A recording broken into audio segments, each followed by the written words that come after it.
మన ప్రభువును రక్షకుడైన యేసుక్రీస్తు వారి పరిశుద్ధ నామములో కూడి వచ్చిన నా పిల్లలందరికీ నా హృదయపూర్వక వందనాలు తెలియజేస్తున్నానండి.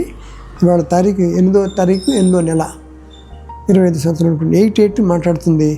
నాకు ఇచ్చిన తలంపు మత్తయి సువార్త 8వ పేజీ కూడా 8 ఉందండి. ఇక్కడ ఏమంటాడంటే, శతాధిపతి ఒక అతను ఉంటాడు, అతను దాసుడికి రోగి చావడానికి సిద్ధంగా ఉన్నాడంట. అప్పుడు ఒక కబురు పెట్టాడు, ప్రభువా నువ్వు రావడానికి నా ఇంట్లో వచ్చి చూడండి. శతాధిపతి అంటున్నాడు 8 ప్రభువా నువ్వు నా ఇంట్లో వచ్చేటకు నేను పాత్రుడను కాను, నువ్వు మాట మాత్రం సెలవేమో, అప్పుడు నా దాసుడు స్వస్థపరచబడినమాట. అద్భుతమైనటువంటి లేఖన భాగం అండి. మాట చాలట నిజంగా. అంటే ఇంట్లోకి వచ్చి తన మీద చేయబెట్టి ప్రార్థన చేసిన అవసరం లేదు. అన్నుడితను పైగా మందిరం కట్టించాడంట యూదుల కోసం.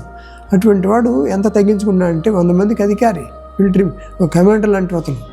కానీ దాసుల కోసం వచ్చాడు. దేవుడిని వేడుకున్నాడు, రావద్దు మా ఇంటికి, జస్ట్ రిలీజ్ ది వర్డ్, ఒక మాట సెలవిస్తే నా దాసుడు బాగుపడుతున్న మాటకి 8 పెడుతుంది. నువ్వు 8 అంటే 8 అవుద్ది, అది లాజిక్. అక్కడ నువ్వు 7 అంటే 7 అవుతుంది అనే మాట ఎంతో చక్కటి మాట.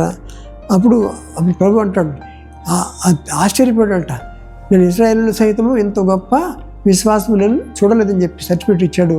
కాబట్టి అటువంటి ధన్యత ఆ శతాధిపతి జరిగింది. మనం అలా ఉండాలంటే ఇదే అడగాల, ప్రభా నువ్వు మాట మాత్రం సెలవు నేను బాగుపడతానని విశ్వాసం మనం అడగాలి. అటు కృప ప్రభు మనం తెచ్చాను గాక. Thank you very much. God bless you.